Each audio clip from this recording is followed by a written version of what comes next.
Hello everyone, wishing you a wonderful day. Today we're diving into a story where escaping control doesn't mean you're truly free. What if every move you make has already been anticipated? Stay with me to see what happens next. And if you enjoy stories like this, don't forget to subscribe so you won't miss the next videos. The move didn't happen in a rush, not this time. There was no running, no hiding, no last-minute escape. Everything was prepared, quietly, carefully, deliberately. The CEO stood in the empty living room of the new apartment.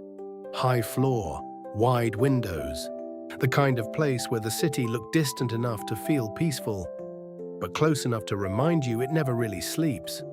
It wasn't his old life, not the house, not the luxury he had grown up in, but it was something else, something he chose. He walked slowly toward the window, looked down. Cars moved like lines of light, people like shadows passing through their own stories, and for the first time in a long time, he didn't feel trapped. Behind him, the door opened softly. Tieu Lac stepped in, carefully, the baby in her arms, still small, still fragile, but stronger now. She paused at the entrance, taking everything in. The space, the silence, the difference. This is... She didn't finish the sentence because she didn't know what word to use. Not home, not yet. But not unfamiliar either. He turned back to her. It's not perfect. His voice was calm. But it's ours. A pause. No one else decides anything here. That mattered. More than the place, more than the space, more than anything else. Tieu Lac nodded slowly, then stepped inside, one step, then another. Not hesitant, but aware, because even though this was new, it wasn't simple. The baby stirred slightly, a small sound, alive, present, and for a moment, everything else faded. That first night was quiet, not tense, not heavy, just quiet. There were no interruptions. No footsteps in the hallway, no controlled routines, no one watching, no one deciding. Just the three of them, in the same space, at the same time. Tieu Lac sat on the couch, the baby resting against her chest, the soft rhythm of breathing filling the room. The CEO sat across from her, not speaking, not moving much, just there. It wasn't perfect. They didn't suddenly become close again. There were still gaps, still silence, still things unsaid. But it felt different. Because now, the silence belonged to them, not someone else. The next morning, he made the call. His father answered almost immediately. The connection was clear, strong, familiar. I heard something happened. His father's voice came through steady, direct, not cold, but not soft either. The CEO didn't ease into it, didn't explain slowly, didn't hold anything back. I left, a pause, with Tieu Lac and the baby. Silence, not long, but enough. And your mother? His father asked. She knows. Another pause. I told her everything. This time, the silence stretched longer, because this wasn't a small decision, not something that could be adjusted, not something that could be undone. I'll be back tomorrow, his father said finally. No hesitation, no discussion, just decision. The line went quiet. The CEO lowered the phone slowly, because he knew this wasn't over. Not even close. Back in the apartment, Tieu Lac looked up, her eyes searching his. What did he say? He's coming back. A pause. Tomorrow. Something in her expression shifted. Not fear, not exactly, but something close. Do you think... She didn't finish, because she didn't know how. He understood anyway. He's not like her. A pause. But he's still part of that world. And that was enough to understand.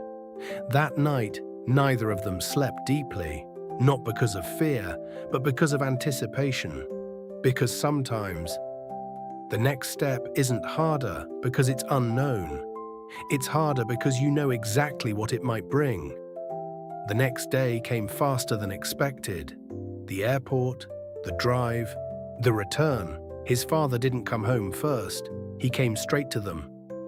The knock on the door was firm, not aggressive, not hesitant, just certain.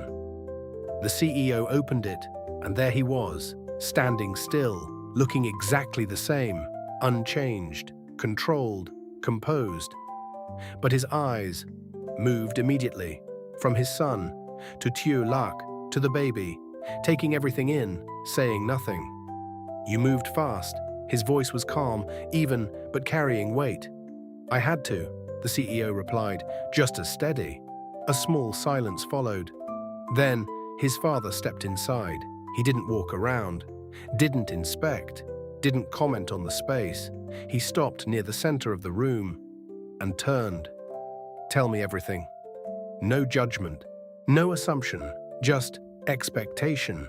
The CEO did, not carefully, not selectively. He told him everything, the control, the manipulation, the distance, the arguments, the realization, the decision, everything.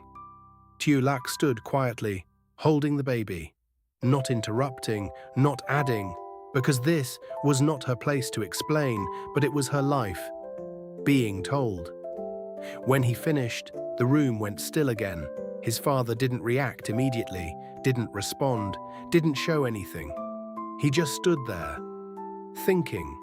Then, finally, he spoke. You chose this, not a question.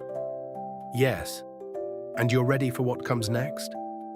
A pause, short, but real. Yes. Another silence, longer this time. His father's gaze shifted again, to Tieu Lac, then to the baby. And for a moment, something in his expression softened, just slightly. But then, it disappeared. This isn't over, he said quietly. I know, the CEO replied. A small nod, because both of them understood. This wasn't just about leaving. This wasn't just about choosing. This was about what happens after. And somewhere, far from this quiet apartment, in a house that had not changed at all, someone else was already moving, already thinking, already preparing. Because losing control was never something she accepted easily. Back in the room, the baby stirred softly, alive, present, still the center of everything. And the question remained, if one plan has already failed, what happens next, when a new one begins? The room stayed quiet after his father spoke, not uncomfortable, not tense in the way it used to be, but heavy, because now everything was out in the open, no more guessing, no more hidden layers, just truth, and what to do with it. His father didn't sit immediately. He walked slowly toward the window, the same place the CEO had stood the day before, looking down at the city, watching, thinking. You built this place yourself? He asked without turning. Yes.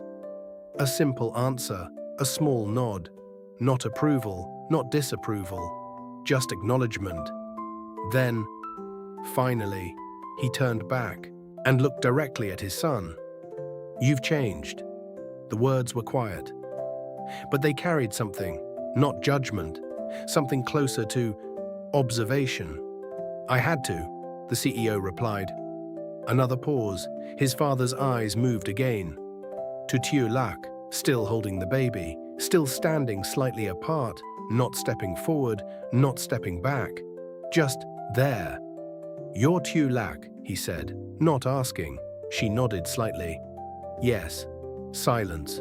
But this silence felt different, less sharp, less cold.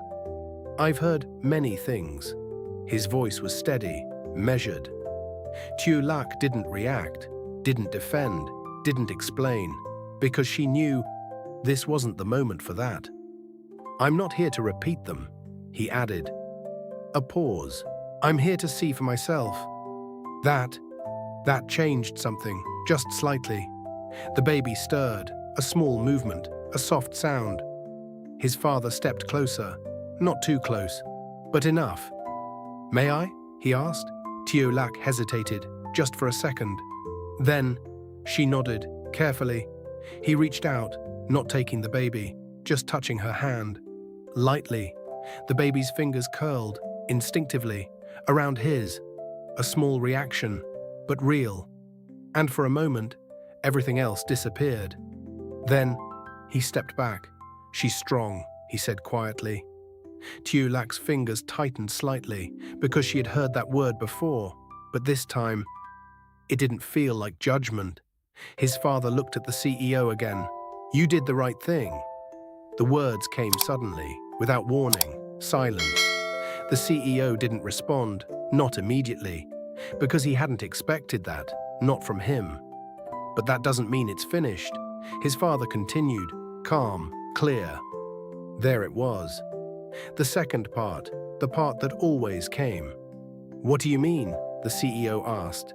His father didn't rush the answer, because this wasn't simple. "Your mother," a pause, "doesn't stop." Tieu Lac looked down slightly, because she already knew that.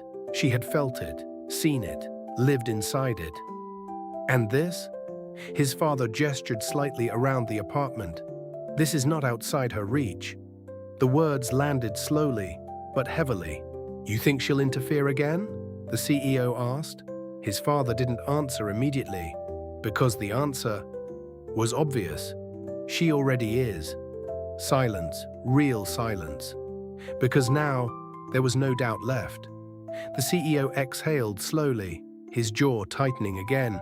"I won't let that happen." A small shift in his father's expression, not disagreement, but recognition. "You don't get to decide that alone." That hit differently, not as control, but as reality. "Then what do I do?" The question came out quieter than expected, because this time he wasn't fighting, he was asking. His father stepped closer, not dominating, not commanding, just present. "You stop reacting," he said. "You start anticipating." A pause. "You don't wait for her to move." Another pause. "You move first." That was new, because this wasn't about resisting. This was about strategy. Tieu Lac looked up. For the first time, something in her expression shifted again. Not fear, not uncertainty, but awareness. Because now, this wasn't just survival. This was something else. The CEO nodded slowly, because he understood. Not fully, not yet, but enough. "And you?" he asked his father. A small pause. "Are you on her side?" The question stayed in the air. Sharp, clear, necessary. His father didn't react, didn't hesitate. "I'm on the side that protects the child." Silence, because that answer could mean many things. Tieu Lac held the baby closer, instinctively, because now the lines weren't simple anymore. His father looked at her again, not cold, not distant, but not fully open either. "If you stay," he said slowly, "you need to be ready." "For what?" Tieu Lac asked, her voice steady. "For pressure." A pause. "For doubt." Another pause. "For things that don't look like attacks, but are." The room went still again, because she understood. Better than anyone. "I already am," she said quietly, and this time there was no hesitation. His father nodded once, small, but real. "Then we'll see." He turned toward the door, not staying longer, not lingering.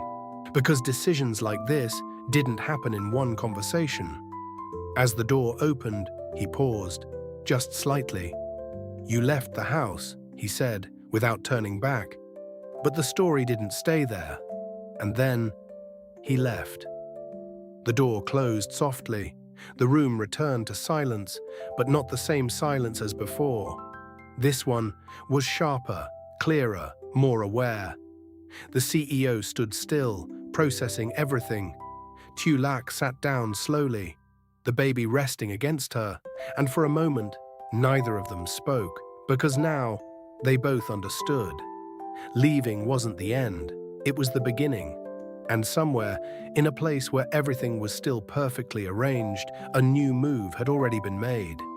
Not loud, not visible, but real. Because control doesn't disappear, it adapts.